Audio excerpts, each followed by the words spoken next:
Hello guys, welcome back to Shree's vlogs. ಇವತ್ತು ಮತ್ತೆ ಒಂದು ಹೊಸ ರೆಸಿಪಿಯೊಂದಿಗೆ ಬಂದಿದ್ದೀನಿ. ಸೊ ಏನು ಅಂತ ಅಂದರೆ ಫಿಶ್ ಕರಿ. ಸೊ ನಮ್ಮ ಸೈಡು ಫಿಶ್ ಕರಿ ಹೇಗೆ ಮಾಡ್ತಾರೆ ಅಂತ ಬನ್ನಿ ನೋಡೋಣ. ತುಂಬ ಸಿಂಪಲಾಗಿ ಈಸಿಯಾಗಿ ಮಾಡ್ಕೊಬೋದು ನೀವು. ಸೊ ಬನ್ನಿ ನೋಡೋಣ. ಓಕೆ ಗೈಸ್, ಸೊ ಇಲ್ಲಿ ನಾವು ಪಾಂಪ್ಲೇಟ್ ಅಂತ ಬರುತ್ತಲ್ವ ಫಿಶ್, ಅದನ್ನು ತೊಗೊಂಡಿದ್ದೀವಿ. ಸೊ ಇವಾಗ ಇಲ್ಲಿ ಮ್ಯಾರಿನೇಟ್ ಮಾಡ್ಕೊಂಡಿದ್ವಿ ಆಲ್ರೆಡಿ. ಇದಕ್ಕೆ ಮ್ಯಾರಿನೇಟ್ ಮಾಡ್ಕೊಳ್ಳೋಕ್ಕೆ ನಾವು ಒಂಚೂರು ಸಾಲ್ಟು ಮತ್ತು ಚಿಲ್ಲಿ ಪೌಡರ್ ಹಾಗೆ ಟರ್ಮರಿಕ್ ಪೌಡರ್ ಹಾಕ್ಕೊಂಡಿದ್ದೀವಿ, ಮತ್ತು ಒಂದು ಸ್ವಲ್ಪ ಹುಳಿ ಹಾಕ್ಕೊಂಡಿದ್ದೀವಿ.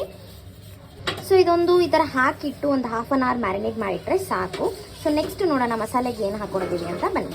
ಸೊ ಗೈಸ್, ಇಲ್ಲಿ ಮಸಾಲೆಗೆ ಅಂತ ಇಲ್ಲಿ ನಾವು 2 ಟೊಮ್ಯಾಟೊ ತೊಗೊಂಡಿದ್ದೀವಿ, ಹಾಗೆ ಒಂದು ದೊಡ್ಡದು ಒಂದು ಈರುಳ್ಳಿ ತೊಗೊಂಡಿದ್ದೀವಿ, ಹಾಗೆ ಒಂದು ಸ್ವಲ್ಪ ಶುಂಠಿ ಮತ್ತು ಒಂದು 5-6 ಬೆಳ್ಳುಳ್ಳಿ ಹೆಸರಿರೋದನ್ನ ತೊಗೊಬೇಕು ನೀವು. ಸೊ ಗೈಸ್, ಇವಾಗ ಹಾಗೆ ಕೊರಿಯಂಡರ್ ಜೊತೆ ನಾವು 2 ಸ್ಪೂನ್ ಧನಿಯಾ ಪೌಡರ್ ಕೂಡ ಆ್ಯಡ್ ಮಾಡ್ಕೊತಿದ್ದೀವಿ, ಜೊತೆಗೆ ಟರ್ಮರಿಕ್ ಕೂಡ ಆ್ಯಡ್ ಮಾಡ್ಕೊತಾ ಇದ್ದೀವಿ ಒಂದು ಸ್ವಲ್ಪ. ಸೊ ಇದನ್ನು ನಾವೀಗ ಚೆನ್ನಾಗಿ ಗ್ರೈಂಡ್ ಮಾಡ್ಕೊಬೇಕು. ಒಂದು ಪಾತ್ರೆಗೆ ಒಂದು ಸ್ವಲ್ಪ ಆಯಿಲ್ ಹಾಕ್ಕೊಂಡಿದ್ದೀವಿ. ಸೊ ಗೈಸ್, ಇಲ್ಲಿ ನಾವು ಒಂದು ಚಿಕ್ಕ ಆನಿಯನ್ನ ಕಟ್ ಮಾಡ್ಕೊಂಡಿದ್ದೀವಿ. ಸೊ ಅದನ್ನ ಹಾಕ್ಕೊಂಡಿದ್ದೀವಿ, ಕರಿಬೇವು ಹಾಗೆ ಒಂದು 2 ಬೆಳ್ಳುಳ್ಳಿ ಹೆಸರು. ಸೊ ಇದನ್ನು ಇವಾಗ ಚೆನ್ನಾಗಿ ಫ್ರೈ ಮಾಡ್ಕೊಬೇಕು ನಾವು. ಸೊ ಇದು ಆಲ್ಮೋಸ್ಟ್ ಒಂದು ಸ್ವಲ್ಪ ಲೈಟ್ ಬ್ರೌನ್ ಆಗೋವರೆಗೂ ಫ್ರೈ ಮಾಡ್ಕೊಬೇಕು ಗೈಸ್. ಸೊ ಇದಾದಮೇಲೆ ಇದಕ್ಕೆ ನೆಕ್ಸ್ಟ್ ನಾವು ಗ್ರೈಂಡ್ ಮಾಡ್ಕೊಂಡಿರುವಂತಹ ಮಸಾಲೆನ ಹಾಕೊಳ್ಳೋಣ. ಸೊ ನೋಡಿ, ಇಲ್ಲಿ ನಾವು ಗ್ರೈಂಡ್ ಮಾಡ್ಕೊಂಡಿರುವಂತಹ ಮಸಾಲೆ ಹೀಗೆ ಬಂದಿದೆ. ಕಾಯಿ ಬೇಡ ಅನ್ನೋರು ಅವಾಯ್ಡ್ ಮಾಡ್ಕೊಬೋದು, ಇಷ್ಟ ಆದವ್ರು ಮಾತ್ರ ಹಾಕೊಬೋದು ಕಾಯಿನ. ಸೊ ಇವಾಗ ಹಾಕೊಳ್ಳೋಣ ಮಸಾಲೆನ. ನೋಡಿ, ಮಸಾಲೆ ಈ ಕಲರ್ ಇದೆ. ಇವಾಗ ಇದು ಚೆನ್ನಾಗಿ ಬಾಯ್ಲ್ ಆಗಬೇಕು ಮಸಾಲೆ. ಆಮೇಲೆ ನಾವು ಮ್ಯಾರಿನೇಟ್ ಮಾಡ್ಕೊಂಡಿರುವಂತಹ ಫಿಶ್ನ ಇದಕ್ಕೆ ಹಾಕೊಳ್ಳೋದು. ಸೊ ಈಗ ನೋಡ್ತಾ ಇರ್ಬೋದು ಗೈಸ್, ಮಸಾಲ ಚೆನ್ನಾಗಿ ಬಾಯ್ಲ್ ಆಗಿದೆ. ಸೊ ಫಿಶ್ ಹಾಕೊತಾ ಇದ್ದೀವಿ ಈಗ ನಾವು.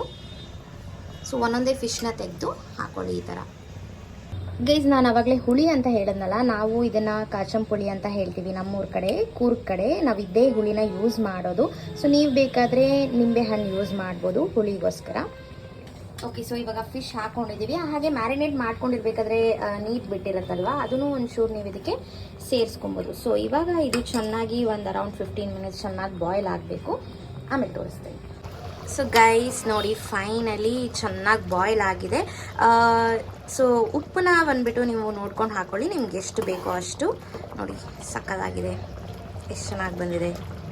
ಆ್ಯಂಡ್ ತೆಂಗಿನಕಾಯಿ ಕೂಡ ಆಪ್ಷನಲ್, ನಿಮಗೆ ಬೇಕಿದ್ರೆ ಹಾಕೊಳ್ಳಿ, ಇಲ್ಲಾಂದರೆ ಇಲ್ಲ. ಬಟ್ ತೆಂಗಿನಕಾಯಿ ಹಾಕಿದ್ರೆ ಅದು ಟೇಸ್ಟೇ ಬೇರೆ.